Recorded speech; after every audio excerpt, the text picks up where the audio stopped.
¿Verdad, hermanos? Pues porque haces conexiones espirituales incorrectas y porque has sido adoctrinado. Ese es todo el meollo del asunto. Eso, sin embargo, no anula la capacidad que tenemos mentalmente y genéticamente para hacer conexión con Dios. Pero cuando leemos la Biblia, uno fácilmente puede encontrar al verdadero Dios y a su Hijo, y ellos nos invitan a hacer conexión espiritual. Es decir, es algo que está a plena vista en la Biblia. Leamos en Juan capítulo 14, versículo 13. Y todo lo que pidieres al Padre, en mi nombre, lo haré, para que el Padre sea glorificado en el Hijo. Ahí tenemos a dos dioses, al Padre y al Hijo, ¿verdad? Punto. No hay ningún tercer Dios, no hay ninguna Trinidad. Sin embargo, tú quieres hacer conexión con la Trinidad, pues es problema tuyo. Pero a la final lo que nos dice la palabra es que haces conexión con ángeles caídos. Sin embargo, esto es lo que nos revela el concepto del gen de Dios, que nosotros podemos y debemos hacer conexión con Dios. Jesús nos invita a hacerlo cuando nos revela que el Padre es supremamente generoso.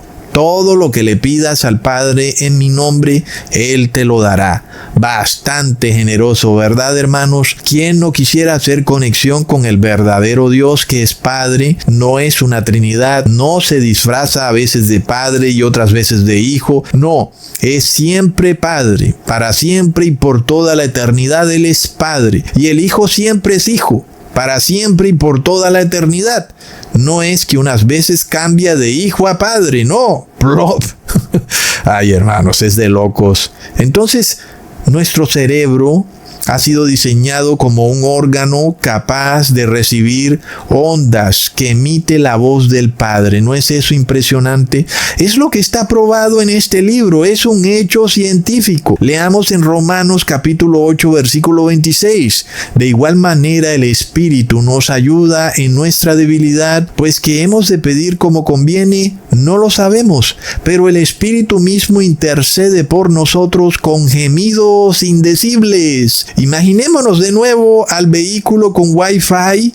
La mayoría de las personas lo usan para conectarse a ver cosas malas y puede que tú no estés usando el Wi-Fi, pero el Wi-Fi está haciendo conexión. Y en este caso, puede que tú no estés orando a Dios por lo que te conviene, pero Dios, el Padre eterno, intercede por ti, de manera que Él te habla sin que tú puedas ser consciente de lo que Él te está diciendo. Pero Dios te habla y te guía para que vayas por el camino correcto. ¿No es de locos, hermanos? Como cuando alguien está dormido y su pareja, su esposo o esposa le dice: te amo, haz lo correcto, mira, no caigas en pecado, sigue adelante. Es algo bastante tierno, ¿verdad? De repente, si la voz de Dios se escuchara, pudiera afectarnos, porque Dios es poderoso y es santo. Y por eso Dios nos habla a través de gemidos indecibles. Nuestro cerebro puede captar la voz de Dios, puede escucharla, aunque no podemos descifrarla conscientemente, pero nos lleva a actuar, nos lleva a buscar a Dios, nos lleva a la verdad. Y por eso Jesús dijo: buscad y hallaréis, porque todo el que busca la verdad, Dios lo lleva a la verdad a través de su voz en nuestra mente, cuando nos habla con gemidos indecibles. Leamos en Isaías capítulo 26, versículo 3. Tú guardarás en completa paz a aquel cuyo pensamiento en ti persevera, porque en ti ha confiado. Hermanos, de nuevo tenemos otro versículo que confirma que es a través del pensamiento que se establece una conexión con Dios. Y el pensamiento está en la mente. Esto es lo mismo que dice este científico Dean Hammer. Sin embargo, esto desvirtúa por completo el conocimiento y la enseñanza religiosa del cristianismo corporativo, el cual enseña que el ser humano tiene un alter ego, que es igual al mismo cuerpo, pero etéreo o fantasmagórico, que estaría prisionero dentro de tu cuerpo. Es decir, es como si tuvieras un fantasmita igual a ti mismo, pero encerrado dentro de tu cuerpo y que no puede escaparse de tu cuerpo. Es lo que supuestamente enseña el cristianismo corporativo. Y es curioso porque según este cristianismo oligárquico, sería ese fantasma el que hace conexión con Dios. Y esto es totalmente distinto a lo que ha descubierto este científico Dean Hammer, que lo que hace conexión con Dios es el cerebro, ¿verdad? Pero los cristianos en apostasía dicen que el que hace conexión con Dios es ese fantasma que está dentro de nosotros, al que ellos llaman espíritu o alma. Y ellos piensan que al morir, ese alter ego o fantasma dentro de nosotros se liberará del cuerpo para irse hacia el cielo o al infierno. Plop. Según eso, entonces ese fantasma es inmortal, porque no muere. Lo que ha muerto es el cuerpo, pero el fantasma no puede morir, es inmortal. Yo pregunto, entonces, ¿para qué necesitamos de Jesús? ¿Para qué queremos que nos resucite si nunca vamos a morir? Supuestamente Jesús es el único camino al Padre, pero plop, ese fantasma se vuela la cerca y se va directo hacia el Padre, sin que nadie pueda detenerlo, porque Él sabe cuál es el camino hacia el Padre. Él irá al cielo, Él ya sabe cuál es el camino, ¿verdad, de Cusatón? Plop. El apóstol Pablo, sin embargo, revela y contradice de forma contundente que nosotros no somos seres inmortales, ¿verdad, hermanos? Ni en cuerpo, ni en espíritu, ni en alma. Leamos en 1 Corintios capítulo 15, versículo 53, porque es necesario que esto corruptible se vista de incorrupción y esto mortal se vista de inmortalidad. Un momentico, si fuera cierto que tenemos un fantasma inmortal con 2 piernas y 2 brazos, 2 ojos y una boca, viviendo dentro de nosotros, es decir, somos nosotros mismos, pero en sentido espiritual, y entonces también somos inmortales. Pero la palabra que ha dicho el apóstol Pablo entonces no tiene ninguna lógica, porque ¿cómo pudiera el cuerpo mortal, que es lo único mortal que existe, vestirse de inmortalidad? Si antes lo que está ocurriendo es todo lo contrario. El cuerpo inmortal, que es el fantasma dentro de nosotros, se desviste de inmortalidad, que es el cuerpo mortal que lo tiene encerrado. ¿Verdad, hermanos? Pues es evidente que si creemos en la fantasía de la inmortalidad del alma, las palabras del apóstol Pablo no tienen ningún sentido y yo pudiera decir que el apóstol Pablo es un bruto, un inepto, un loco que no sabe de lo que habla.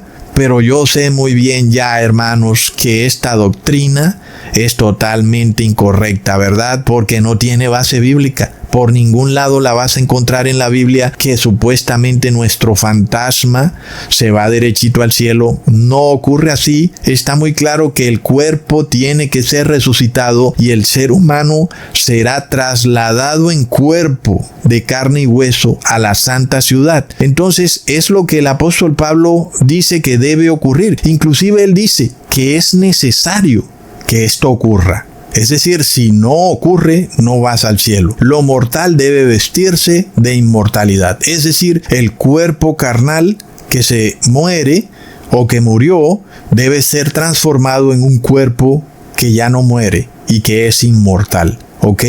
Entonces, nosotros vemos que es falso que tenemos un espíritu corpóreo y fantasmal que se desprende del cuerpo físico mortal. Si eso fuera cierto, pues estamos ante algo totalmente opuesto a lo que describe el apóstol Pablo. Es totalmente obvio, porque en este caso el espíritu inmortal tendría que desvestirse del cuerpo mortal.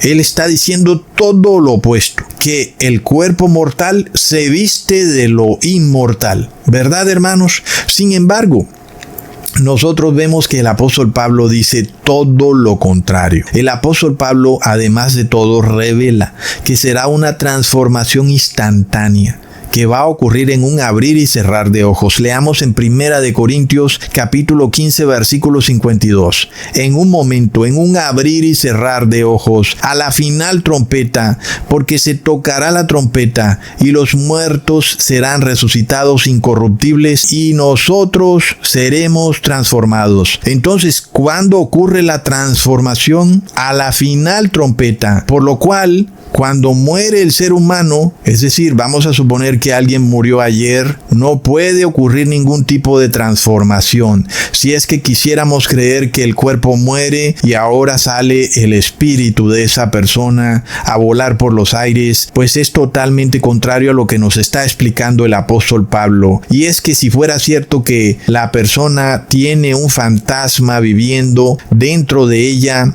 nada de lo que el apóstol Pablo dice concuerda, porque se nos dice que el muerto es resucitado en un abrir y cerrar de ojos como inmortal, y luego que aquellos que están vivos son pasados o transformados de mortales a inmortales. Hermanos, además de todo, si fuera cierto que nosotros tuviéramos un fantasma inmortal viviendo dentro de nosotros, las palabras de Jesús tampoco tendrían absolutamente ningún sentido. Leamos en Mateo capítulo 26 versículo 29. Y os digo que desde ahora no beberé más de este fruto de la vid hasta aquel día en que lo beba nuevo con vosotros en el reino de mi Padre. Hermanos, si alguien fuera tan loco de pensar que nosotros vamos al cielo como fantasmas o espíritus, que alguien me explique cómo pepinos un espíritu o fantasma bebe del fruto de la vid,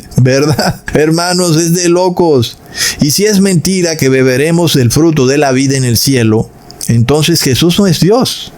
Es que estas doctrinas enloquecidas derrumban toda la palabra de Dios. Uno tiene que escoger a quién le cree, si a Dios o al hombre. Pero si Jesús dice que vamos a beber del fruto de la vid, es que vamos a ser seres humanos en el cielo y vamos a seguir teniendo la capacidad de tomar un vaso con jugo de uva y beberlo y ponerlo dentro de nosotros en nuestro estómago. Tiene que seguir ocurriendo como ocurre ahora en la tierra, ¿verdad, hermanos? No vamos a beber del fruto de la vid como fantasmas, porque ningún fantasma puede beber nada, ¿verdad, hermanos? Asimismo, recordemos que cuando Jesús resucitó, Él no era ningún fantasma, inclusive Él lo aclara. Miren que no soy un fantasma, ¿verdad? Es muy importante. Y también se nos dice que Jesús es el primogénito de las naciones. Recordemos además que en Romanos 8 capítulo 29 se nos dice que aquellos que se salvan serán hechos a imagen de Jesús. Esta imagen no es solamente espiritual, sino que también es imagen corporal. Es decir, que si Jesús subió al cielo de carne y hueso, sus santos también subirán al cielo de carne y hueso. Parece increíble que yo tuviera que explicar estas cosas, ¿verdad, hermanos? Cuando la misma palabra nos los comprueba desde el inicio, desde el Génesis. Recordemos que tanto Enoc como Elías no fueron trasladados al cielo como espíritus o fantasmas, sino en cuerpo humano. De la misma forma, no olvidemos que Jesús luchó contra el demonio por el cuerpo de Moisés. Que alguien me responda. ¿Para qué pepinos necesitaría Jesús el cuerpo de Moisés si según el cristianismo corporativo Moisés ya estaría en el cielo disfrutando del jugo de uva como un fantasma que no puede beber jugo de uva? Lo cual nos revela que la única forma de llevar a Moisés al cielo era como ser humano de carne y hueso. ¿Verdad, hermanos? Pero alguien dirá, Cusatón, pero eso no tiene lógica, porque mira que si todos los seres humanos se desintegran al morir, pues seguramente Moisés ya era polvo, y recuerda que polvo eres y en polvo te convertirás, y entonces ya no había cuerpo de Moisés.